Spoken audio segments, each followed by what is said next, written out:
Let's talk pros and cons of living in the Denver area. Some things have changed in recent years. Are you relocating? If so, what's it like to live, work, and play in Colorado? That's today's topic, and it's starting right now.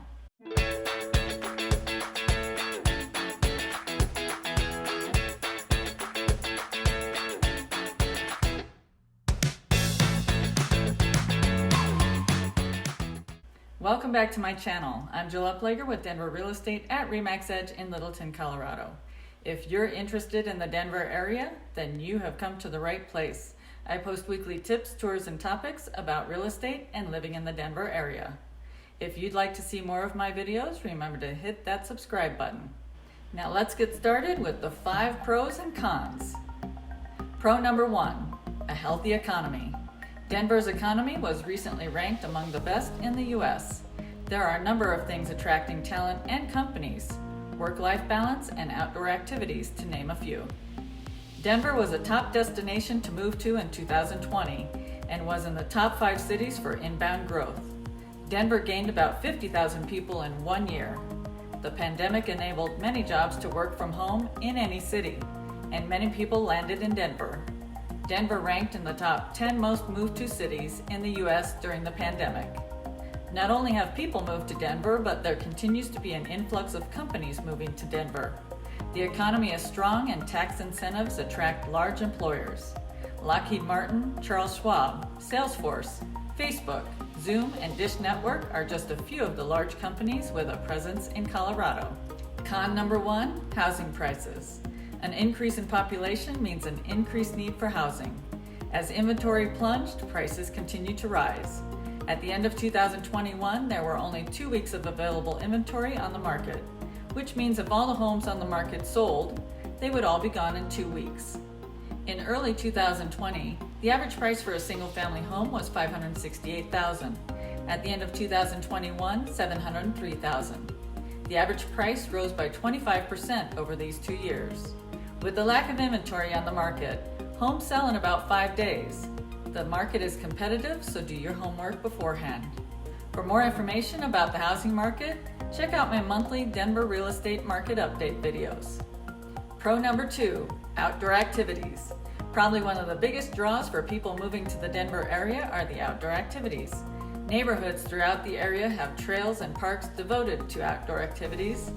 Living in Denver, the majestic Rocky Mountains are a breathtaking sight for many who move here and already live here. The Rocky Mountains are a great place to go hunting, fishing, hiking, mountain biking, enjoy winter snow sports, and summer sports. Take a scenic drive to simply enjoy the landscape and wildlife viewing, or attend one of the many festivals that occur in mountain towns year-round. The Rockies are well known for winter sports, especially the world-class skiing. Maybe you'd like to go snowshoeing, snowmobiling, cross-country skiing, or even ice fishing. Take the family sledding, or go tubing. Try ice climbing or ski biking. And after a day of activities, try out one of the natural hot springs to relax. Summer activities include whitewater rafting, fishing, hiking, camping, horseback riding, stand-up paddleboard, boating, and more. As the summer temperatures heat up in the Denver metro area, many head to the cooler temperatures of the mountains. Con number 2, air quality. At times, a brown cloud can be seen over downtown or when you're looking towards the Rocky Mountains. On days of poor air quality, an alert is issued warning those with respiratory issues to stay inside and for commuters to carpool. You can find out what the air quality is by watching the news or checking a weather app on your phone or on the internet. Green is excellent, orange is poor, and red is unhealthy. If you might be affected by poor air quality, keep an eye on these warnings and plan accordingly for those outdoor activities. Where does this brown cloud come from? It's pollution from cars, oil and gas industries, and even wildfire smoke that blows in from the Rockies or states further west of Colorado. There are many days in Denver where there's not so much of a breeze, so the pollution settles in. When a storm front comes through, the dirty air gets blown east and clear days follow. Pro number 3, you can buy beer at grocery and convenience stores. In recent years, a new law was put into place allowing grocery stores, convenience stores, gas stations, and big box stores to sell full-strength beer every day from the hours of 8 a.m. to midnight. Prior to this change, stores were limited to selling beer with only 3.2% alcohol.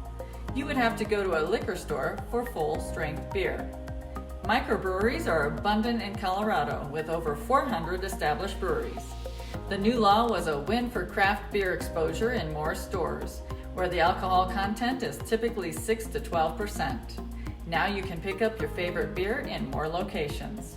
And by the way, the age to buy alcohol is still 21. Con number 3, you still have to go to a liquor store to buy wine and liquor. Yes, if you're looking to purchase wine or liquor, you still need to shop at a liquor store. But there is another part of the law that I was just referencing that allows grocery stores and other retailers like Costco and Walmart to sell wine and liquor from an attached liquor store. Most of these attached liquor stores can be accessed from a door through the main store, thus adding more convenience. Just remember, if you're looking for a wider selection, it's best to go to a liquor store. Pro number 4, public transportation. Public transportation has improved and it is possible to get around Denver without a car. Here are a few modes of transportation to consider. The Airport Rail is a train that runs between Denver International Airport and downtown Denver's Union Station. The fee is $10.50 each way and leaves every 15 minutes between 5 a.m. to 8 p.m. Then, every 30 minutes outside of these hours. The light rail train runs throughout downtown and also has lines running to Boulder, Wheat Ridge, Golden, North Glen, Aurora, Lone Tree, and Littleton. There are 78 stations and 113 miles serviced. The fare is $3 for 1 to 2 zones or $5.25 for 3 zones. RTD bus service runs throughout the Denver metro area. Also offered is the Skyride bus that runs between area park and rides and Denver International Airport. When you're downtown, you can rent scooters and bikes from Lyft and Lime at the many parking stations along the sidewalks. Also, there are pedicabs, tuk-tuks, and horse carriages for hire. Con number 4, traffic. Traffic can be a challenge at times. During morning and evening rush hours. You can encounter traffic jams on interstate, highways, and city streets. Weekdays, you can expect more traffic on the roads from 6 a.m. to 9 a.m. and again from 3 p.m. to 7 p.m. If you plan to drive to the mountains on the weekend, plan for additional time on the road due to an increase in the number of people doing the same thing.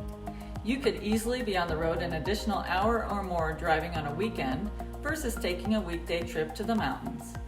Over the past few years, several interstate and highway projects have expanded the number of lanes or added a toll lane to help traffic flow. Pro number 5, weather. Denver offers over 300 days of sunshine with 4 seasons, low humidity, and not many windy days. Winters are mild compared to other snowy cities, and the snow doesn't stay on the ground long in the Denver metro area. The coldest month is January, where temperatures can dip below 20 degrees, and the snowiest months are March and April, just when most people are expecting spring to arrive. The saying around here is, don't plan anything until after Mother's Day. Con number 5, extreme weather. I just told you about the wonderful weather in Denver. Now let's talk about the extreme weather events. You should be aware of what you may encounter living here. I learned to look at the weather reports more often since living here, as the weather can change quickly and unexpectedly. There can be a temperature shift of 50 degrees occur in a day. When a storm front is blowing in, winds can gust from 70 to 100 miles per hour, making driving dangerous, especially for semi-trucks. There are hailstorms, lightning storms, flash floods, blizzards, and fog at times. Most Coloradans have a winter survival kit in their car. This includes a blanket, water, flashlight, shovel, and battery charger, just to name a few items. You never know what will happen, so be aware and be prepared. I hope I've given you an honest and transparent look at the pros and cons of living in the Denver area. If you found today's topic helpful, be sure to give it a thumbs up, comment, and subscribe to my channel so you get notifications every time I post a video, and you won't miss a thing. Also, if you're watching this on YouTube, make sure to check out some of my other videos showing on the screen. Thanks for watching.